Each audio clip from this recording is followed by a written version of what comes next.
Hello mga kabokals. So ito yung ating mga fertile eggs.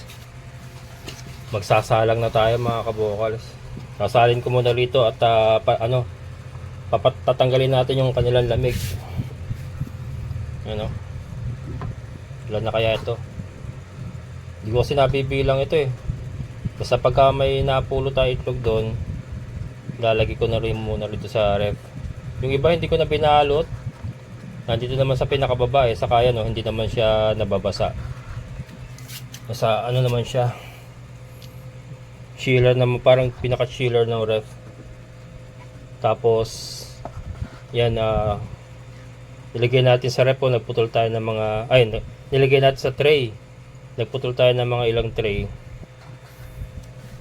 Kaya lang sumobra na, kaya yung iba nakapatong-patong na lang. Sakto to mamayang hapon, sasalang na natin. Ito wala na, hindi na natin pupunas-punasan to. Sabi, mas mainam daw yung wag mo nang pupunasan yung itlog. Kumbaga yung isa-sanitize mo pa. Mali pala yung ganong practice sa akin. Ewan ko lang pero yun may nag-advise lang din sa akin. At saka nakita ko rin na oo nga, effective nga. Kasi minsan parang nawawala yung natural protection niya pagka pinupunasan natin ng basa, sinasanitize pa natin. So ayan ito nyo ba? At is lang siya, hindi ko na siya, basta hindi lang siya sobrang dumi talaga, yung puro putik ba, hindi ko na siya pinakikialaman. Kahit ito, katulad nito, may konting dumi yan, may konting dumi mga kabokals. Kita nyo ba? Ayan. May konting dumi hindi ko na ginalaw yan.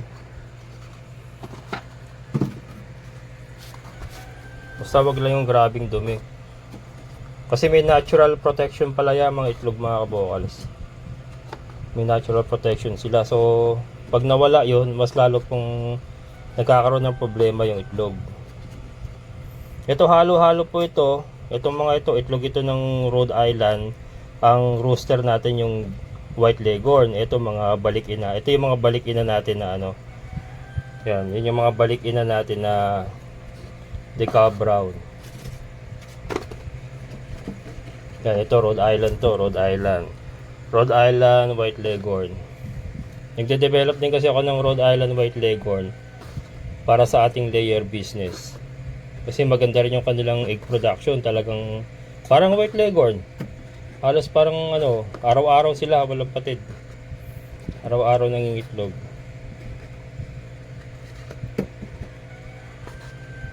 Yan. Ito nakabalot. Yan. Ay, yun. Tanggalin natin ito nila sa labas para hindi nakabukas sa matagal tong ref.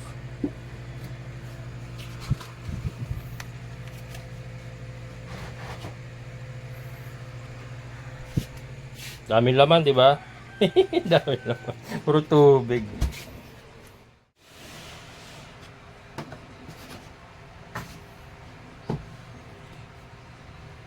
Yan. Tapos ito yung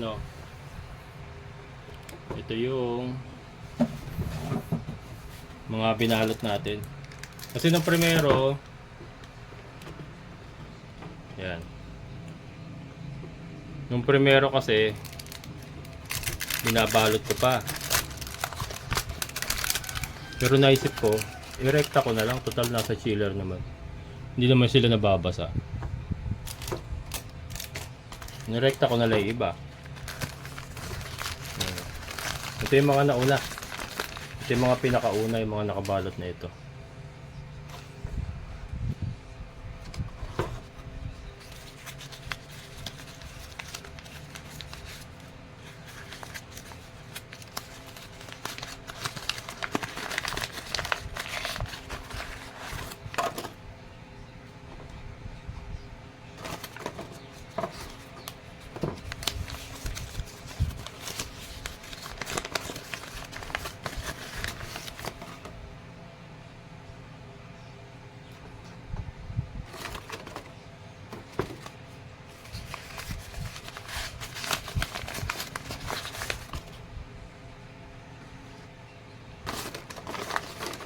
Madami na rin pala tayo naipon mga kabukas.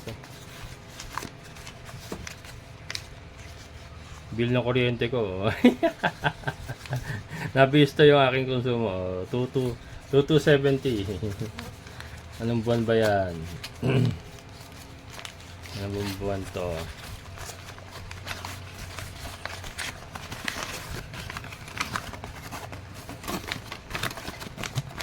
Anong buwan tong 2270 na to? March mga kabukas. So March 2270 ang ating bill.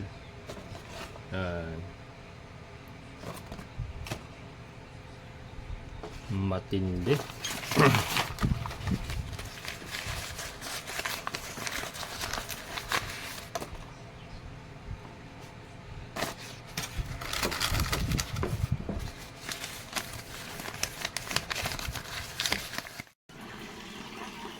Yan mga kabukal, sinakyat ko muna ron kasi baka pag nag-video ako inakyat ko, malaglag ko, babasag lahat, sayang. Ayan.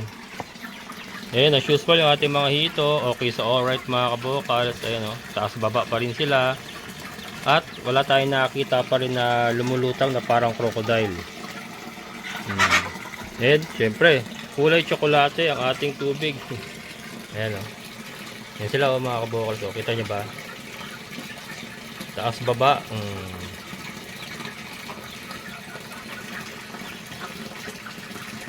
Yan. Looking good.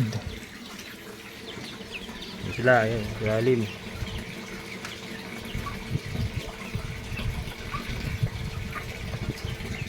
Yan.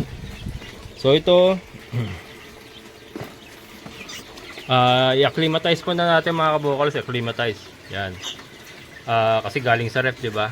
I-acclimatize po na natin. Mamayang hapon na natin isasalang 'yan. Alam muna natin diyan ma-acclimatize. And then ito, yan, nire-ready na nga natin itong ating incubator. Lagyan na natin ng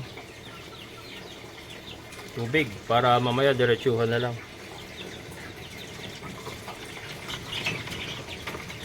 Yan.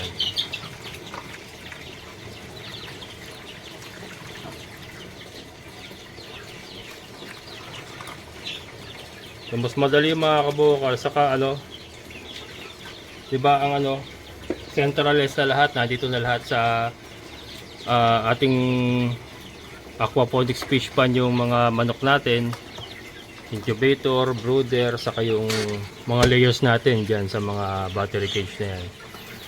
Then ito, yan, sasalang natin mamaya. Tutuloy natin mamaya mga kabukals pag ready to salang na. Ayan. Yan po yung ating automatic rack. Then dito maglalagay pa tayo dito mamaya kasi merong sosobra dyan 55 capacity lang po kasi ito 63 na ito Yan, 63 na. So mayroong ilang piraso lang naman na may ilalagay doon sa Tapos ima-manual na lang natin. Manual turning. Sanay naman tayo dyan dahil dati tayong gumagamit ng manual incubator. Yan o. Sila mga kabukas, kita nyo ba? Yun o. Again, disclaimer sa mga bago sa channel ko, ito pong hito na ito, hindi po sila nandiyan para palakihin at ibenta. Nandiyan po sila para makontrol yung mosquito larvae, yung kiti-kiti. Yan, hindi po sila pang negosyo, hindi po sila pang grow out, at hindi po sila, lalong-lalo na hindi po sila pambenta. Ang ating main line of business dito sa ating sistemang ito ay itong mga manok na ito. Layer business. Yan po. Yan, layer business po tayo Nilagyan lang po natin ng aquaponic system with hito para po makontrol natin yung langaw at saka yung amoy ng pupo nila, and less management po. Once na patakbo na natin ng maayos yung ating aquaponic system, saka itong fish pan okay na So kailangan nating, ang goal natin ngayon mga kabukas, magdagdag tayo ng pananim doon sa ating aquaponic system. Kailangan mapuno natin yung mga butas na yon na mga tanim para po merong kakain ng nitrogen na nanggagaling dito sa ating fish pond na ginagawa po nung ating kung tawagin is nitrogen cycle. Gamit po yung mga nitrifying bacteria na nasa lupa na iniligay natin dyan. May lupa po yan mga kabukal sa mga bago sa channel ko. May lupa yan kaya kulay pula po yung ating tubig.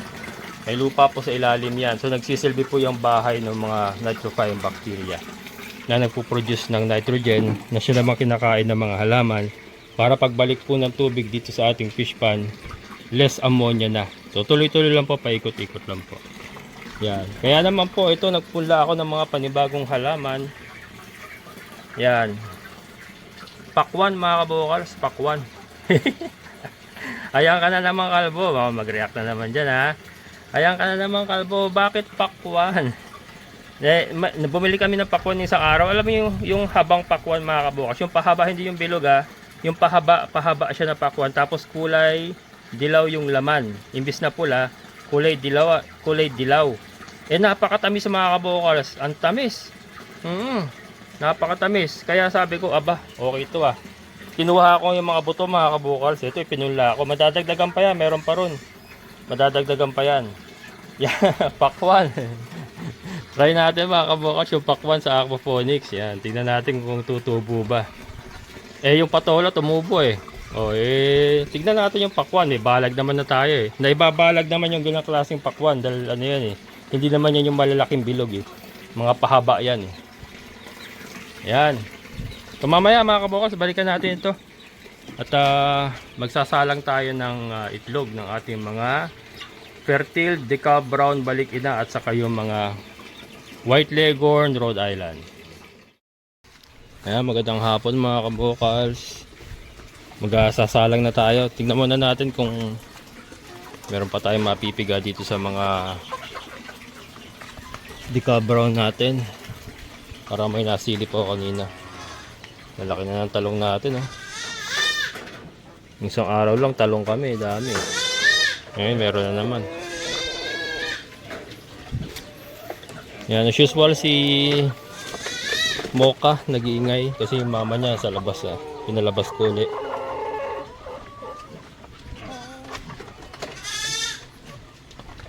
Hindi ko pa kasi napagawa ng pugad nga itong mga to. Meron ba itlog? Tayo sa sila. May nakakita ko kanina eh.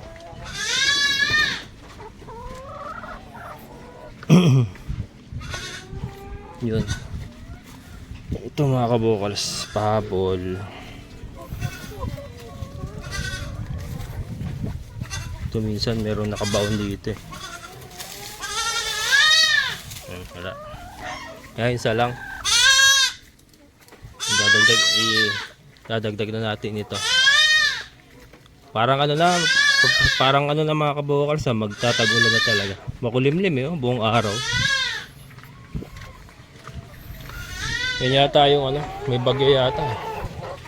Ewan ko bagyo o low pressure. Yan, yan muna kayo. Hindi pa kumain, mamaya pa tayo papakain. Sasalang ko muna itong mga itlog nila. Hindi lang kayo. May patay ba? Is there anyone dead? Is there anyone dead? Wala. Walang patay. And again, wala tayong nakakitang palutang-lutang. So, ito eh. Sabi ko nga, hindi ko na pinupunasan mga kabukals. Hindi na pupunasan yan. Diretsuhan na yan. Yan, so wala pa tayong tungtungan eh. Hindi po natin nagagawa yung mga tungtungan natin. So ito na, acclimatize na mga kabukals. So wala na, hindi na malamig. So pwede natin ilagay sa ating incubator. Yan, salang na tayo mga kabukals. So ganito lang yan, no? Parang drawer lang yan ng, ano, ng isang damitan. Isang damitan. Pag nagsalang tayo ng itlog sa incubator, dapat yung matulis ang siyang nakatusok, yung malapad ang siya nakaibabaw.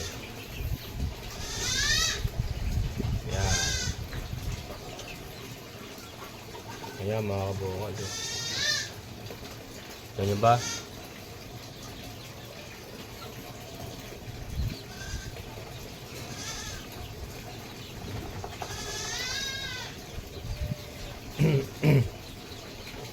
Medyo masama ang pakiramdam ko. Panahon siguro kasi ano, nagpapalit ng panahon eh. Ulan-ulan tapos sobrang init. Grabe init mga kabukals nung nakarang araw. Ay naku po, talagang ano eh, pwede ka magprito ng itlog sa bumbunan ko eh. Napakainit eh, walastik na yun. Tapos biglang uulan sa gabi o sa hapon. Kaya ano, saka sasama ng pakiramdam. Maganda sa automatic incubator mga kabukals. Wala ka nang problemahin, basta sinalang mo siya, canning ka lang ng 10 days. Tanggalin mo yung mga hindi fertile. Tapos, wait ka na naman ng another 8 days para maging 18 days. Baba mo sa hatcher. Hintay ka na magpisa hanggang 21 days yun. Paikot-ikot lang. Ayan. Kaya lang maliit itong 55-seater lang kasi ito eh. Ang backyard lang talaga. Well, backyard lang naman ang ating operation, so okay lang yan. Saka yun nga, hindi pa tayo sigurado kung talaga magtutuloy tayo sa pagmamanok. Baka magkaroon pa tayo ng problema rin. Kailangan natin tumigil talaga sa pagmamanok. But until then, ang takas ng hangin until then, tuloy lang muna tayo. Magma-manual turn nga. Yan. Yan, balik na natin.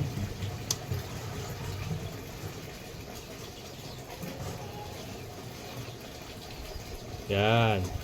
Tapos ito mga kabukals, ito yung ima-manual turn natin. Yan, for manual turning yan. Sa baba ko nilalagay dito. Dito natin bababa. Mamarkahan ko lang ng X saka ng positive negative. Yan mga kabukals ha. So negative, positive. Yan po yung palatandaan natin pagka nag-manual turn tayo. Lapis ang gamit natin, lapis. Yan, nalagyan mo lang natin ganyan.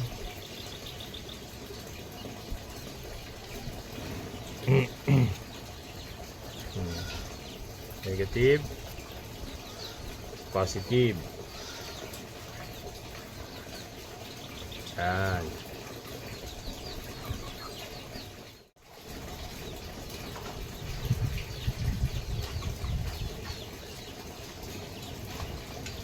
Yan.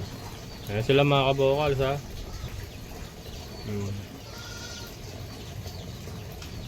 Ito, ma-manual turn natin to 3 times a day to 4 times a day. Pero yung 3 times a day okay na yan. Kung may oras, mas maganda yung 4 times a day. Yan lang. Ilan na naman yan? 2, 4, 6, 8. 8 itlog na naman yung ma-manual natin. And then yung sa taas naman, automatic naman yan.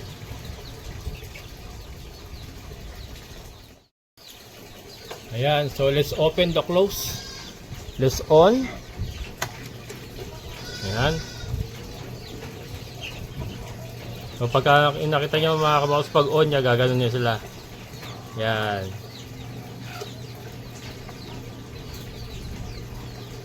Ayan, nakaano yan ha.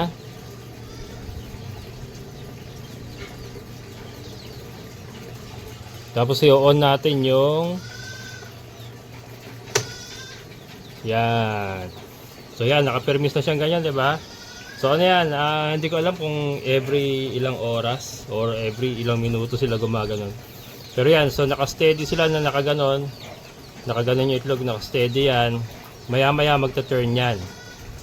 Yan, and then yung ating ilaw, okay naman. Yung ating blower, okay naman. Yan na, naka-permis mga kabukals ha. Mamaya yan, hindi ko lang sigurado kung every 30 minutes o ano. Pero ano naman subok na po itong incubator na ito. Nakita nyo naman itong mga papisa natin gaganda. At okay naman ang kanyang hatching rate. So yan. So let's close the open.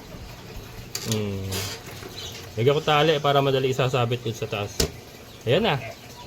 So yan po. Yan po ang ating bagong salang na mga itlog ng ating decal brown. At ayan, bumubukas na yung ating mga solar. Paggabi na naman.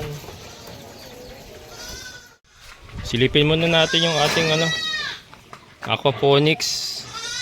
Yung ating mga halaman. Bago tayo magtapos. Ayan. Diyan ka lang. Diyan ka lang. Mamaya. Andiyan na si mama. Andiyan si mama. Wait lang. Hindi ko pa kasi pinawawala ng mga kabukals eh.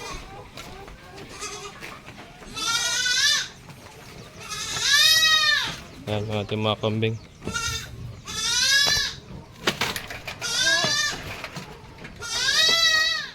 Ayan. Ating mga kambing. So ito nga po yung ating mga halaman sa ating aquaponics. Haba na narating nito.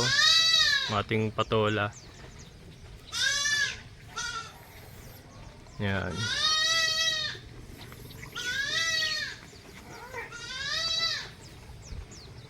Mag-i-improve pa yan mga kabokals. Yan, kasi nga yung ating aquaponic system, hindi pa naman siya talaga, kumbaga hindi pa siya 100% effective, parang ganon. So ito yung growth po ng ating mga halaman, mag-i-improve pa po yan. Mag-i-improve pa po yan. Kaya lang baka ang mag-benefit dyan, hindi na itong patola. Maaring hindi na po yung patola mag-benefit. Maaring yung pakwan na po. Pagka talaga na ayos na po natin yung, or pagka na-attain na natin yung at least 80 to 90% effectiveness. Kumbaga effectiveness ng ating aquaponic system. Sa ngayon po, wala pa tayo sa masasabi kong wala pa tayo sa 50% effectiveness ng ating aquaponic system. Kaya yung growth po ng ating mga halaman ay hindi pa ganun kaganda. Ito, supot talaga o supot. Pero lumaki rin siya ng ganito. Kahit supot siya. So yun, ongoing pa nga po ang ating improvement. And hindi po tayo titigil hanggat hindi po natin makukuha yung at least 80 to 90% effectiveness ng ating aquaponics. So may mga gagawin pa po ako dyan. Dito mismo sa ating aquaponics pipe. Diyan mismo may mga babaguhin po tayo dyan. Yun nga yung filter natin, additional filter. Yan. So yun. Ayan mga kabokals at nagdidilim. Mukhang uulan yata nagdidilim. So yun, panibagong batch po ng mga itlog. Yung ating naisalang. Continuous po yung ating pagpaparami ng mga future layers natin. Yan yung ating mga kambing. Ito parang mga anak na ba? So yun, ito po ang magiging sa mga bago sa channel ko. Ito po yung reason kung bakit nakaangat po yung ating aquaponics. Kasi para sa ating mga kambing, para makapagsusuga pa rin tayo ng kambing dito sa baba. Ayan na nga, umulan na ng malakas mga kabokal.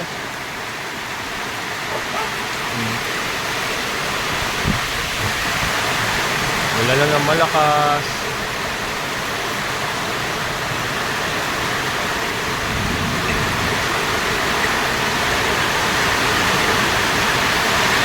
Ayan. Okay na yung ating incubator.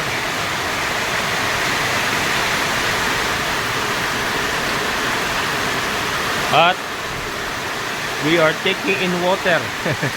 Ayan, nagpaano tayo mga kabokal.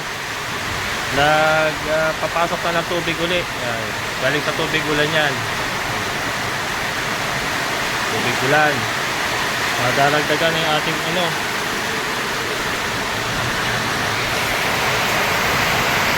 ating mga hito, kita nyo ba?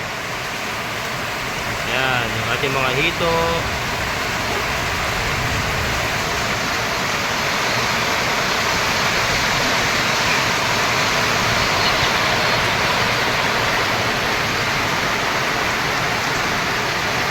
Dami rito Dami dito mga kabokal, oh. Ayan.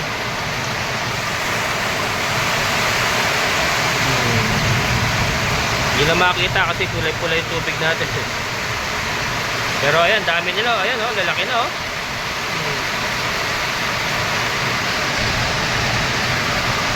Lalaki na.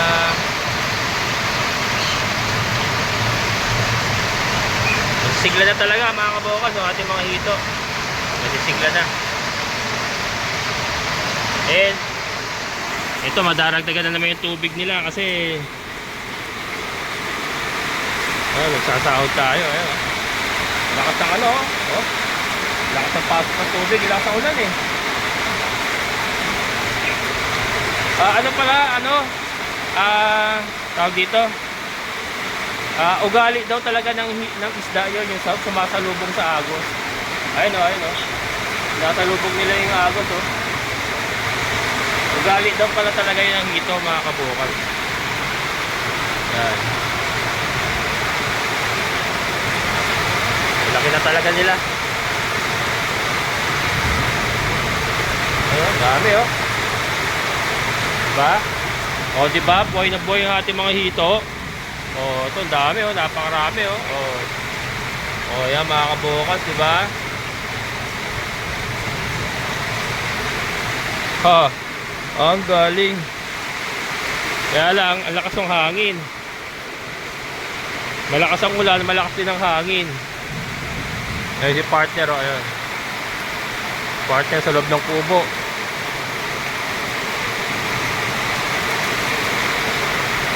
Tingnan natin yung yung mga nandito sa kabilang side, yung ating mga inilagay na sa battery cage. Yan.